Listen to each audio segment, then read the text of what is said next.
رمضان كريم كريم كريم شهر عظيم عظيم عظيم. Assalamualaikum warahmatullahi wabarakatuh. Alhamdulillahi rabbil alamin, wassalatu wassalamu ala asrafil anbiya'i wal mursalin nabiyyina Muhammadin wa ala alihi wa ashabihi ajmain. Rabbi shrah li sadri wa yassir li amri wa hlul 'uqdatam min lisani yafqahu qawli.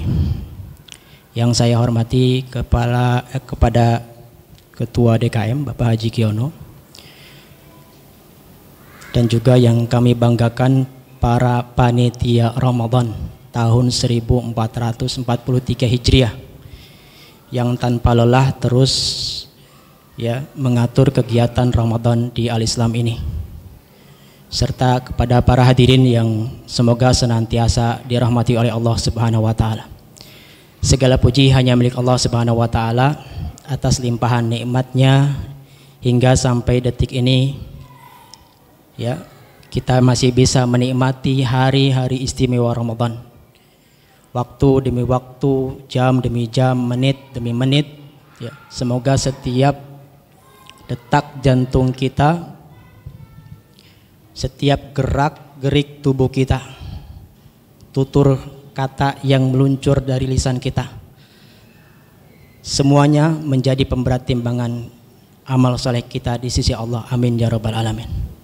Salawat dan salam mudah-mudahan tetap tercurah kepada baginda Nabi kita Muhammad sallallahu alaihi wasallam, kepada keluarganya, kepada sahabatnya, serta orang-orang yang senantiasa istiqamah mengikuti jejaknya. Ma'asyiral muslimin rahimani wa rahimakumullah.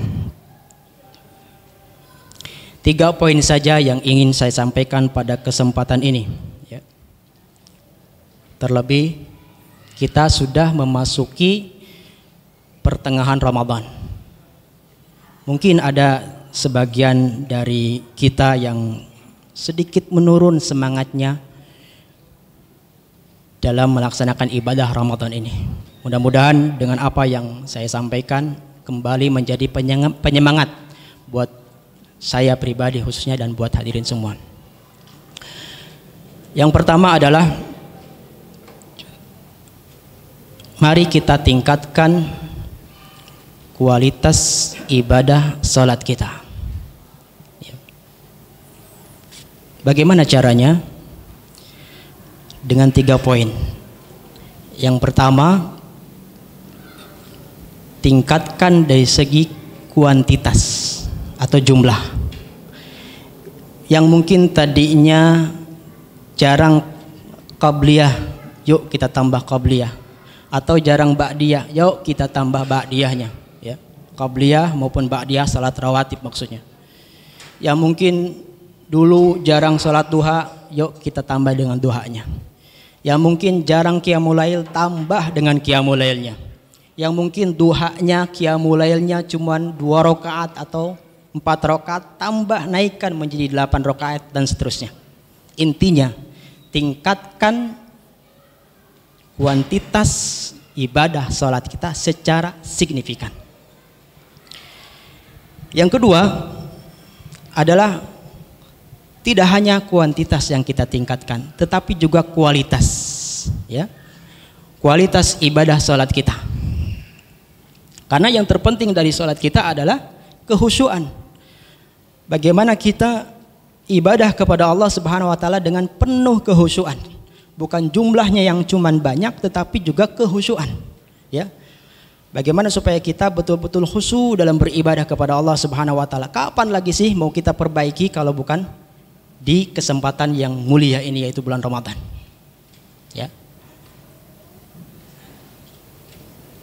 Dan kita pahami semua bahwa sungguhnya ketika kita salat, ketika kita sedang ibadah, menunaikan ibadah salat, kita sejatinya tidak sedang menghadap tembok yang tidak bernyawa, tidak menghadap jalan, tidak sedang menghadap Pak Presiden, Pak Bos, Ketua DKM.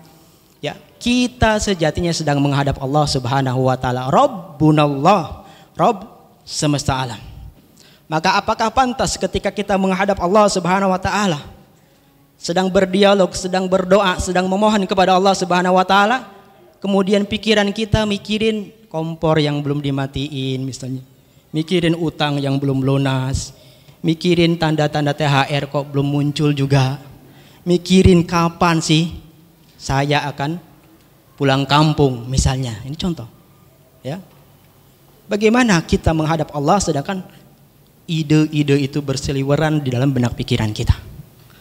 Maka hadirin rahimani wa rahimakumullah, kalau seperti ini terus khawatir dicabut ataupun diangkat kehusyuan dari umat ini.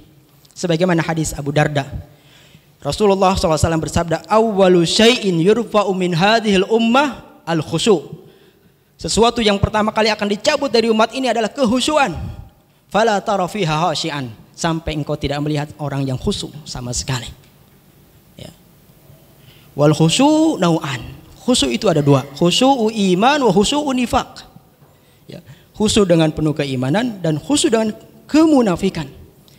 Khusyuk dengan iman mungkin kita semua paham bagaimana kita tunduk patuh, ya, tawadhu, berserah diri hanya kepada Allah Subhanahu wa taala. Itu yang disebut dengan khusyukul qalb.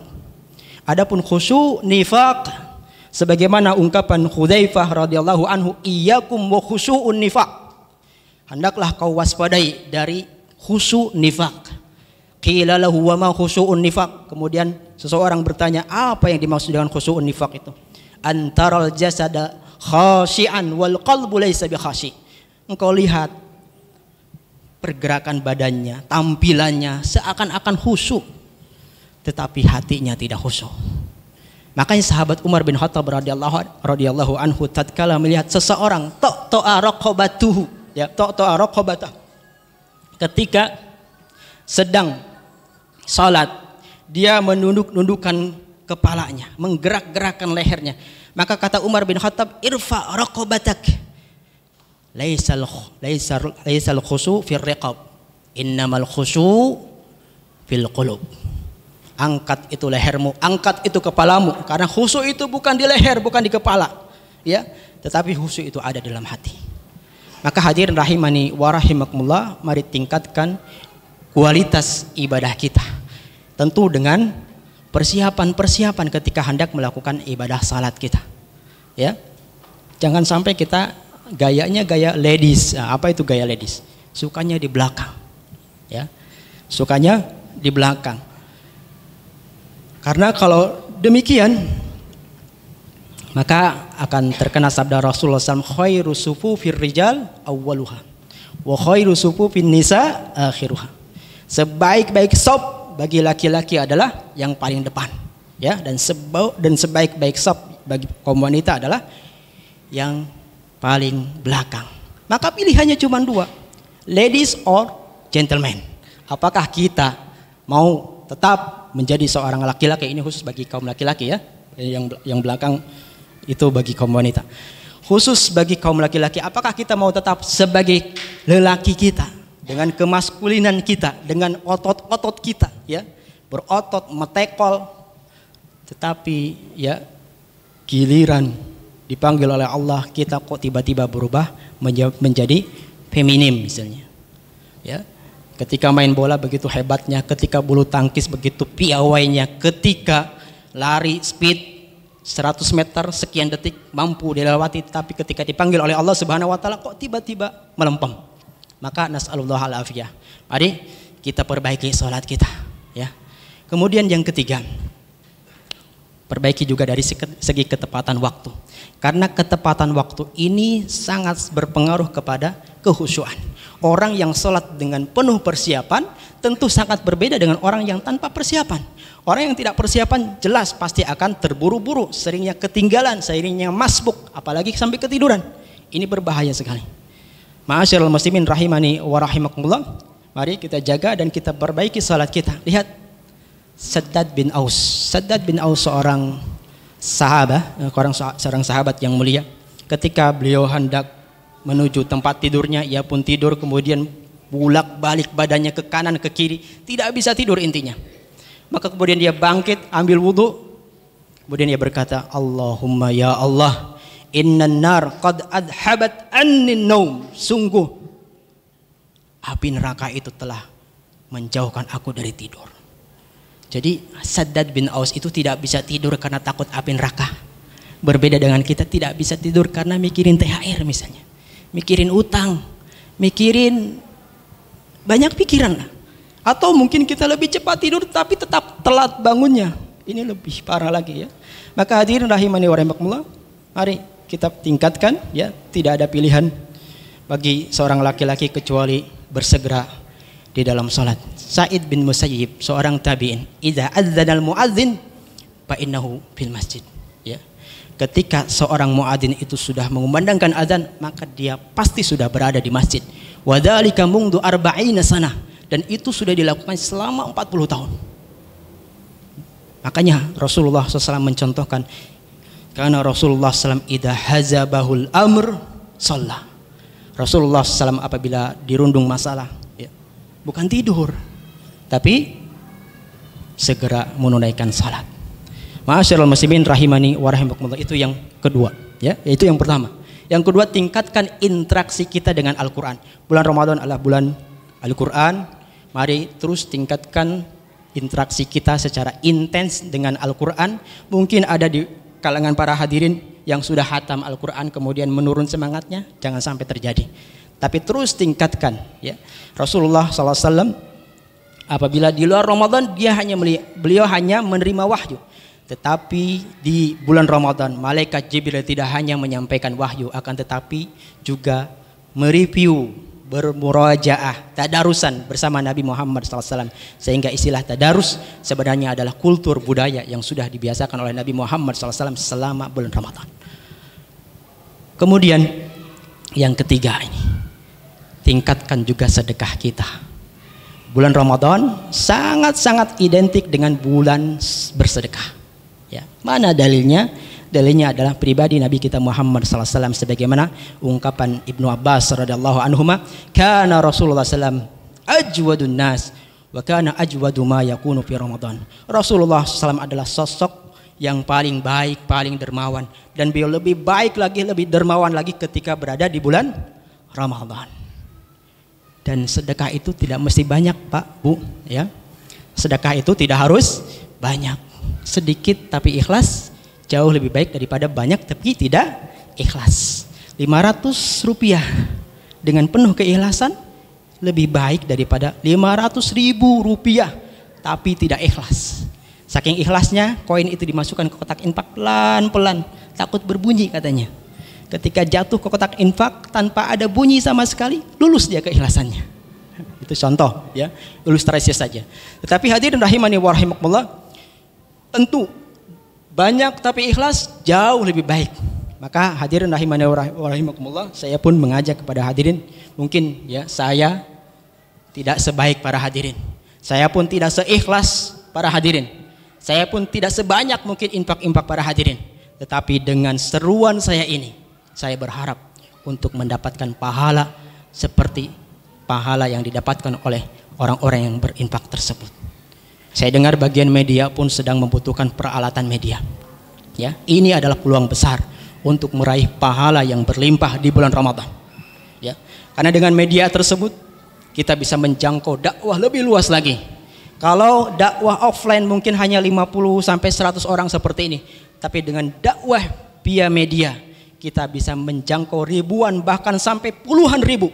Sehingga berapa lipat kebaikan yang akan kita dapatkan ketika dari hasil dakwah lewat media tersebut, ya, mempengaruhi, merubah perilaku seseorang.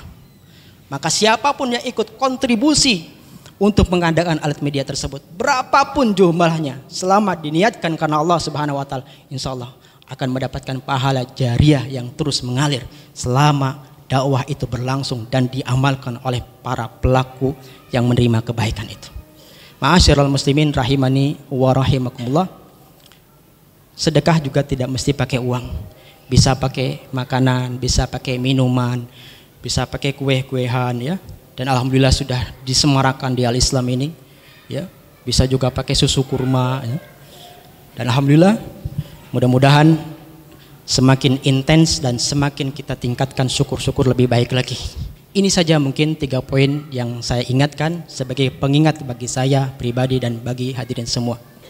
Mudah-mudahan yang sedikit ini semakin meningkatkan ya semangat kita untuk terus istiqamah sampai di penghujung Ramadan. Barakallahu li wa lakum fil Qur'anil azim wa nafa'ani wa iyyakum lima fihi minal ayati wa dzikril hakim wa taqabbalallahu tilawatahu innahu was-sami'un qarib. Akhirul kalam, assalamu alaikum warahmatullahi wabarakatuh.